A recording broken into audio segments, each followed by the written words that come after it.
Procès des événements du 28 septembre 2009. Vous avez certainement dû suivre cette actualité, le témoignage de l'ancienne directrice générale de Donka, Mohamed Mara. Vous avez suivi le procès, le témoignage de Madame Fatou Siké. Oui, nous avons suivi hier le témoignage de docteur Fatou Siké Camara qui à l'époque était la directrice déjà de l'hôpital national Donka. Et donc, elle explique que c'était une journée fériée. Vous vous souviendrez effectivement qu'à la veille, le 28 septembre avait été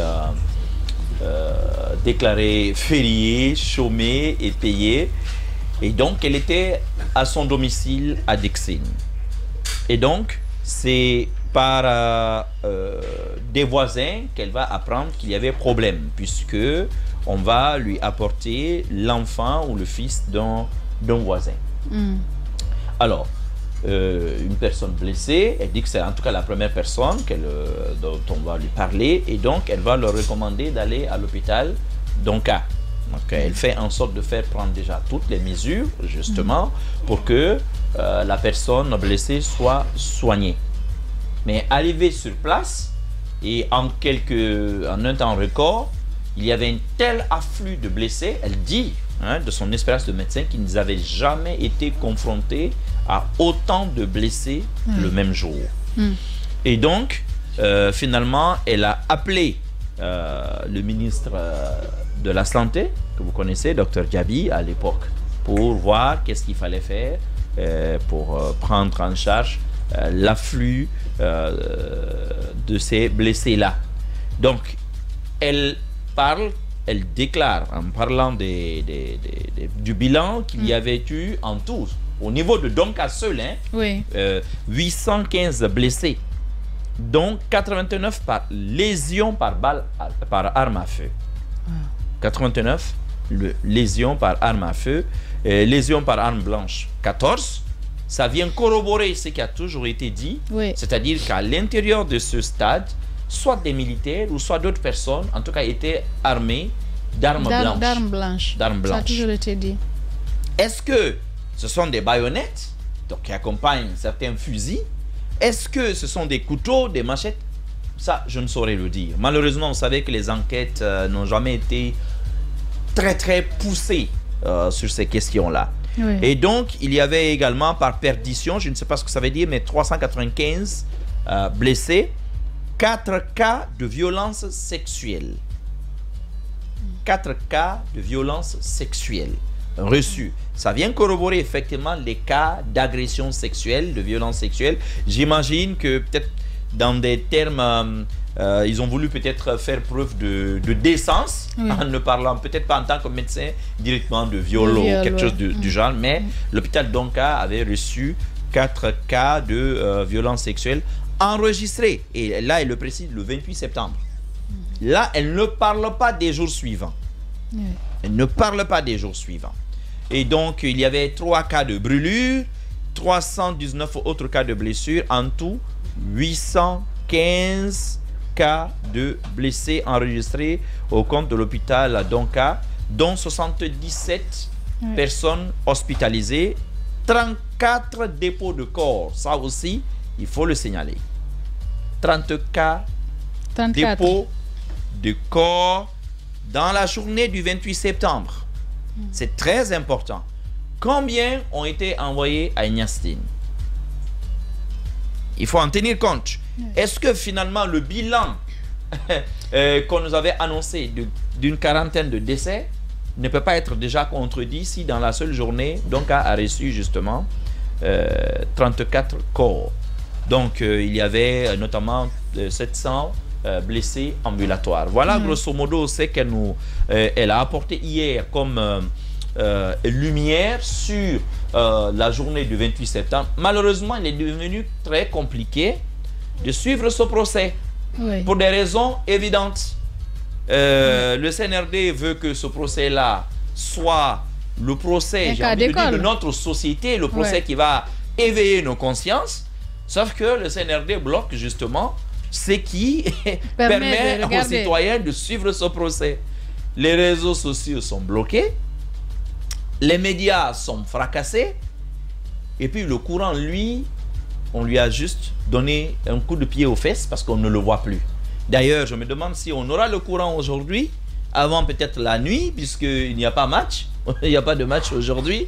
Donc, et l'autre question que je me pose, et après la CAN, après le 11 février, qu'est-ce qui va arriver? C'est l'autre question que je me pose. Mais en attendant, revenons à nos mots et tons. Voici donc le bilan présenté hier par Dr Fatou Seke Camara. Oui. Encore une fois, témoignage assez sombre, des événements assez lugubres. On a toujours quand même très mal au cœur quand on écoute les récits concernant cette journée. Et je dis encore une fois, attention, l'histoire aime souvent bégayer. Or, les mêmes causes produisent souvent les mêmes effets. Attention à la manière dont on exerce le pouvoir. Bien. Allez-y, Jacques Levaleno, vous avez également écouté Dr Fatou Seke. Bon, une partie, hein, et justement, elle a donné les chiffres que Mara vient de donner tout à l'heure, puisqu'elle a dit sur les 815 blessés, il y a 77 qui étaient hospitalisés et d'autres qui étaient des blessés ambulatoires, donc qui venaient et qui repartaient. Parce que, disons, on peut considérer que pour eux, c'était moins grave que ceux qui avaient été contraints à rester à l'intérieur de l'hôpital.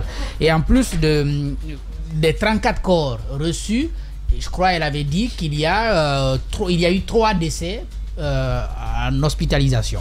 Ce qui va compléter le nombre de décès finalement reçus du côté de Donka à 37. Donc si on prend les 37 de là-bas et le nombre, on n'a pas encore entendu, mais j'imagine que le directeur de Ignace Dine au moment des faits va également passer pour donner ses explications, pour connaître le nombre. Le professeur Hassan est passé, le médecin légiste. Lui, en tant que médecin légiste, mais le premier responsable de l'hôpital, de l'hôpital, je crois que lorsque ce dernier passera, on connaîtra le nombre qui était là-bas. Parce que officiellement, le CNDD avait annoncé 57 morts.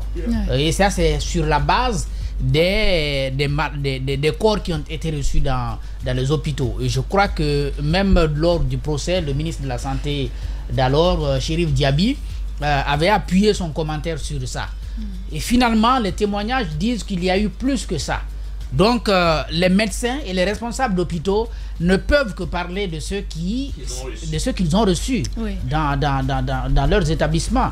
Maintenant, qu'est-ce qui a pu se passer au camp Samori, puisqu'on en a parlé suffisamment, que ce soit le directeur de la police d'alors, le commissaire, je crois que c'est Abba, et d'autres qui...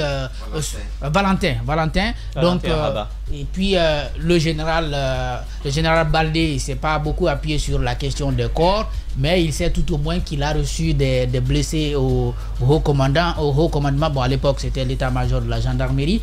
Donc, il y a encore beaucoup de zones d'ombre à éclaircir pour permettre de comprendre surtout la question des corps disparus. Vous vous souvenez justement de ces corps disparus? Vous vous rappelez du jour où les corps ont été rendus aux familles à la mosquée Faisal? Je ne sais pas si vous vous souvenez de tous ces corps étalés. Moi, je crois que ce jour... Je vais peut-être vous surprendre, mais j'étais plus choqué ce jour que le 28 septembre. Parce que le 28 septembre, mes yeux n'ont pas vu directement, en fait. Le jour où les corps ont été rendus. Vous savez, il y a même eu des gaz lacrymogènes et tout ça. Mais rappelez-vous à Faisal, des familles, des gens qui pleuraient, qui cherchaient leur corps et qui ne les trouvaient pas. C'est-à-dire que quand on dit non, tous les corps n'étaient pas là, ça a véritablement commencé ce jour-là, véritablement. C'est-à-dire au vu au su de tout le monde. C'est vrai que les gens s'étaient déjà rendus dans les morgues et ainsi de suite, mais ce jour-là, l'ensemble des corps avait été exposé, sauf que des familles disaient « on ne les trouve pas ». Bon, on sait aussi qu'il y avait des gens qui étaient détenus dans des camps. Aujourd'hui, les témoignages le confirment. Eux-mêmes, les militaires expliquent qu'il y a eu des cas, effectivement, de torture et ainsi de suite, ou dans certains commissariats et ainsi de suite, mais tous ces gens-là n'étaient pas des morts. En tout cas, une chose semble définitivement établie, ce bilan de 57 morts est largement, en tout cas je ne sais pas largement ou pas, mais il est minoré. Il est minoré. C'est pas le chiffre exact. Oui. Maintenant, où sont passés les autres corps? Telle est la question normalement à laquelle il faut nécessairement trouver une réponse au cours de ce procès. Et ça, il faut que les charniers soient identifiés. Je crois que c'est M. Joly, hein, Touré, qui semblait connaître, je crois, c'était lui et un autre. M. Touré, je crois qu'il semblait... Oui, c'est Joly qui semblait connaître où se trouvaient les charniers. Oui, c'est Joly qui... Ouais, où se trouvait, non, à qui les corps auraient été donnés aux féticheurs. Ce serait bon, quand même. Disent, effectivement. Oui, mais on ne quitte pas quand même une ville comme Conakry avec beaucoup de corps comme ça dans des véhicules incognito, quoi. Non, je dis incognito. Ce jour, c'était beaucoup de mouvements. Vous m'avez pas compris. Non, je suis tout à fait. Oui, mais vers l'intérieur du pays, les populations auraient remarqué. Non, Mara, je suis tout à fait d'accord avec toi. Mais par contre, les charniers à Conakry, ça, on sait qu'il y a beaucoup d'indications. Il y en a 2 ou 3 connus de tous, mais je veux quand même qu'aujourd'hui, le tribunal se penche sur cette question des charniers, puisque malheureusement, les enquêtes, je veux dire, au niveau des parquets, c'est ce que je dis pour la CRIEF, c'est pareil pour ce tribunal, léger, ont été légers. Quand vous lisez les dépositions aujourd'hui, bon, parce qu'aujourd'hui, il n'y a plus de sceau de l'instruction dessus, les documents sont disponibles, tout le monde peut les lire, mais c'est léger. C'est léger, on ne sait pas. On vous parle par exemple de Faban. 15 ans presque après, il n'y a pas eu de transport. Faban est aujourd'hui occupé. Les gens y ont construit. Occupé. Je crois qu'il y en a 2 autres. Il y a des gens qui ont tendu par exemple le micro au chef de quartier qui dit qu'il y est, je crois, depuis 15 ans, oui. Mais il dit n'avoir aucune connaissance d'une telle action dans son quartier. Donc, je crois qu'il y a beaucoup de flou aujourd'hui. Il faut rechercher ces charniers. Il y a beaucoup de flou aujourd'hui. C'est vrai que, comme on le dit, hein, la procédure a commencé. Et Dieu seul sait jusqu'à quand elle va se poursuivre. Parce qu'avec tout ce qu'on entend aujourd'hui, comment établir la véracité de certaines déclarations, les faits, les preuves à l'appui, je crois que ça va être... Ça va prendre du temps. Allez-y, Roby. À mon avis, une partie de la vérité de ce procès va rester sous silence parce que pour moi, les véritables acteurs qui doivent venir témoigner et ceux-là même qui savent exactement s'il y a eu charnier ou pas, ou s'il y a eu plus de morts d'hommes ou pas, ce sont ces petits groupements de militaires qui sont allés ce jour-là au stade du 28 septembre. Et donc, je serais étonné de savoir que les commandements me disent qu'ils ne les connaissent pas parce que l'armée est très organisée, Madame Hiro. Oui.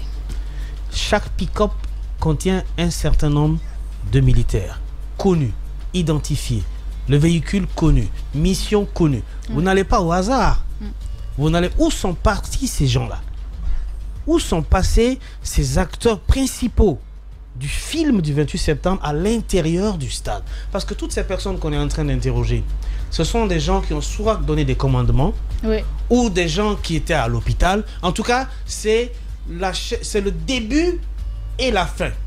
Mais entre le début et la fin, il y a bien eu c'est ça, les flingues, Kalachnikov et les armes blanches. Et les armes blanches. Personne, aucun n'exécute. Aucun n'est interrogé, aucun ne témoigne. Et c'est bien possible de les trouver. Bien évidemment, mais c'est ce que j'ai dit. Il y a quand même, justement, je voulais parler de Soumaoro qui a passé le Donzo, qui dit avoir été lui envoyé par Toumba, parce que chacun, et même ils l'ont dit, hein, chacun a eu quand même ses hommes qu'il a recommandé, appartenait à un groupe. Oui. Lui, il a donné sa version.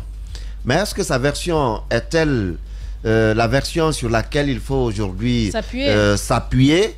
Mais les autres acteurs, parce que celui qui dit être retourné après le stade du 28 septembre, qui serait parti avec une moto et une forte somme, il dit depuis ce jour, il n'a plus de nouvelles de lui. Voilà. Donc ça veut dire que cette piste, si on devait l'explorer, elle va être enterrée. On peut aller plus loin. Je suis aussi... Puisque les principaux, comment on appelle ça, chefs militaires sont là, qui étaient sous leurs ordres ce jour-là. Ce sont des gens, pour la plupart, qui sont encore vivants et dans l'armée. Mais ce qui se passe, excuse-moi, les 2 personnes pour lesquelles Toumba serait allé se bagarrer, qu'il a délivré. Où ils sont? Ces deux personnes-là, mais qu'on demande à la gendarmerie et à la police qui étaient, parce que leurs identités sont connues de leur service. Marcel était avec un groupe. Qui étaient les hommes qui étaient sous les ordres de Marcel? Quand vous écoutez, on les Cheboro, qui? Le problème... Mais bizarrement, durant toute l'enquête, qui? ces gens-là, on ne voit même pas leur déposition. Exactement. Je me demande, est-ce que il y avait une volonté réelle de faire toute la lumière? Moussa Hero, je peux terminer. Les auditions sont là. Non, tu parles de ces gens qui ont participé, qui avaient les armes et tout. Est-ce qu'ils ont été auditionnés? Mais c'est ce que je te dis, les faits de l'audition sont là. Beaucoup de ces gens-là sont dans la nature. Mais aussi, or, la réalité des faits, vous l'aurez qu'à travers ceux-là qui étaient au stade. Mais aussi, il faut relever un peu de légèreté dans le questionnaire des messieurs les avocats, permettez-moi. Parce que lorsque vous avez des accusés de tel acabit qui ont eu des postes de commandement, et les postes de commandement supposent que vous avez donné des ordres à un certain groupe de personnes et que vos questions ne sont focus que sur les personnes ici présentes, vous ne leur demandez même pas la liste, le nom de leur groupement qui les accompagnait, la vérité ne sera pas dite. Moi, encore une fois, je dis, le témoignage de ces gens-là est plus important que le témoignage de tout ce qu'on entend aujourd'hui. Moi, je suis complètement d'accord. Allez-y, Mohamed Ali. À mon avis, ce procès devient de plus en plus compliqué. Et je pense que c'est dès le début, s'il y a eu de la légèreté, c'est depuis le début. Parce qu'après le pouvoir d'Addis, Konaté qui est venu n'a pas facilité le travail de la commission qui a été instituée à cet effet. Et malheureusement, le régime d'Alpha n'a pas non plus permis. Parce que je suis en train de dire que les principaux accusés aujourd'hui, ils avaient des grosses responsabilités. On a même entendu des défenseurs de droits de l'homme se plaindre à dire qu'il y a des gens qui sont cités dans des dossiers, mais aujourd'hui, ils sont encore de garde à la présidence. Ils sont des responsables des services spéciaux. Ils ont des responsabilités qui leur permettent de faire taire un juge, sans pour autant qu'un journaliste ne soit au courant. J'ai envie de dire qu'ils ont eu les moyens, pendant plusieurs années, de faire disparaître leurs traces, que ce soit sur des documents, que ce soit sur le terrain, etc. Donc ça a compliqué les choses. Et de surcroît, vous vous interrogez sur les responsables militaires à l'époque qui doivent parler et déclarer qui était sous leurs ordres, mais ils l'ont dit depuis le début. Les gens ont dit les bataillons qu'ils avaient, ceux qu'ils avaient sous leur autorité n'ont pas bougé. Ceux qui ont bougé, ils ne connaissent pas. Est-ce que l'armée était organisée à ce moment? Non. On nous a dit clairement, le président d'ailleurs l'a dit, il ne contrôlait pas toute l'armée en ce moment. Vous voyez qu'à la présidence, il y a 2 responsables ou 3 responsables militaires qui peuvent vous dire, moi celles-là je ne les connais pas, je les voyais juste en béret rouge, je les ai dit juste de ne pas entrer dans ma circonscription, dans ma zone de compétence, etc. Mais c'est comme si c'était une rivalité entre ceux-là. Donc j'ai l'impression qu'ils s'entre-accusent. Mais par contre, je pense qu'il y a une piste qui peut être privilégiée. Soumaoro, justement, a donné une piste qui s'est avérée finalement inutile, mais il a cité des noms et il pense reconnaître des gens qui font partie de l'armée aujourd'hui encore qui étaient à Kalia, d'autres qui ne sont plus dans l'armée guinéenne, mais qui sont à Conakry. Je pense qu'il y en a qui doivent parler. Et donc, le juge, à la place duquel je n'aimerais pas être, doit privilégier et rassurer ceux qui étaient à Kalia et qui pourraient venir témoigner. Il faudrait leur... parce que si les gens ne viennent pas, c'est parce qu'ils ne se sentent pas en sécurité. Donc il faut donner des garanties de sécurité à ceux qui écoutent en ce moment et dire que leur témoignage permettrait de trouver de la vérité et eux, ils seront en sécurité. Sinon, tout le monde sait que Pivi, il n'est plus en prison. Hein. Donc, si vous venez témoigner, vous ne savez pas où est-ce que vous pouvez le croiser ou croiser quelqu'un qui le connaît. Donc, les gens ne viendront pas témoigner tant qu'il n'y a pas un témoignage vérifiable.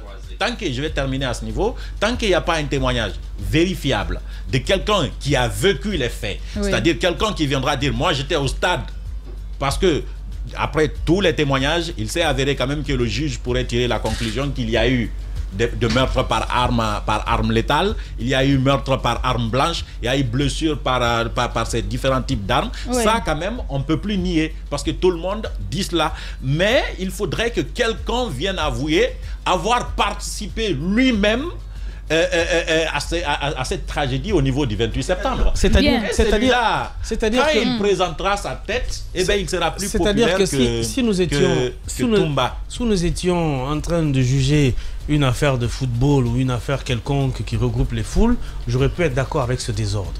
Mais dans l'armée, je ne suis pas d'accord avec ce désordre qui existe dans les enquêtes. Oui, mais tu as bien vu qu'il y avait du désordre. Oui, mais non, il y avait... Madame Yoro, permets-moi. Oui, mais il y a eu surtout de l'omerta. C'est pas lié aux enquêtes. Yoro, permets-moi. Ils savent qui sont ceux qui étaient au stade. Je vais te dire une chose. Oui, mais par rapport aux enquêtes, c'est différent du désordre qui était dans l'armée. Je vais te dire, ce que je dis là, c'est pas une vérité de science infuse. Mais ce que je sais, c'est que quand un militaire est doté d'une arme, c'est connu à qui appartient l'arme. Oui. Même quand on vous donne une balle, on sait le numéro de la balle, on connaît tout. En fait, on connaît, tout est traçable. Bien. Tout est véritablement traçable. Et on ne me dira pas que les corps qui ont été... À votre avis, pourquoi on a vite nettoyé le stade? Bah oui. Pourquoi? Oui, grosse interrogation. On me dira pas que tous les corps qui ont été transportés du côté des Ignazdine et donc on l'a pas extrait des balles. Et les responsables, ceux qui ont nettoyé le stade, ceux qui ont participé à le nettoyer, est-ce qu'ils ont comparu? Est-ce qu'ils ont apporté des témoignages? Personne. Non, vous savez, on avait par exemple prêté, oui, Istokera avait été entendu, sauf que lui, dans ses explications, il dit non.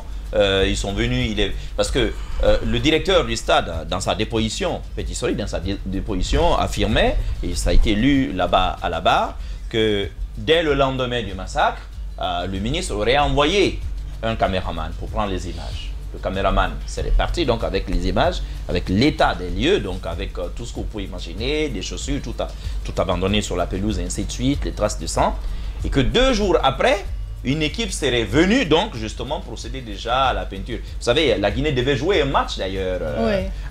Voilà. Et finalement, un match qui aurait été interdit par la CAF au stade de Conakry. Mais le ministre, lui, l'ex-ministre, lui, à la barre, dit non. Que c'est vrai que des journalistes ont été envoyés, mais ce n'est que 10 jours après que lui-même serait venu au stade avec des journalistes. Donc, il nie pratiquement ces faits-là, donc de retouche au stade. Mais on sait tous que le stade, quand même, à un moment donné, a été rénové, totalement aseptisé. Qui sont ceux qui... Le gouvernement qui accepterait de dire la vérité, à moins que ça ne soit ceux qui ont démissionné à Dramane Sano et Justin Morel, parce que eux, dès après, ils ont quitté le gouvernement, ils ne supportaient pas ce qui s'était passé. Donc, certainement, s'ils acceptent de parler, peut-être qu'ils savent un peu plus. Sinon, tous ceux qui étaient là... Qu'est-ce qui dit qu'ils sont partis parce qu'ils ne supportaient plus? Bah, c'est ce qu'ils ont dit. Ils ont démissionné. Non, ils ont démissionné dès après. Ils ont quitté le gouvernement. C'est parce qu'ils ne supportaient plus. Oui, mais Daouda, quand de tels drames se produisent, chacun prend sa responsabilité. Madame So, ils ont pris leur responsabilité, ils ont démissionné. C'est mon droit de questionner les motivations. D'accord. Voilà ce qu'on pouvait essentiellement dire sur cette actualité. Dans un instant, nous partirons du côté de Kaloum pour parler de cette explosion qui a justement impacté cet hôpital.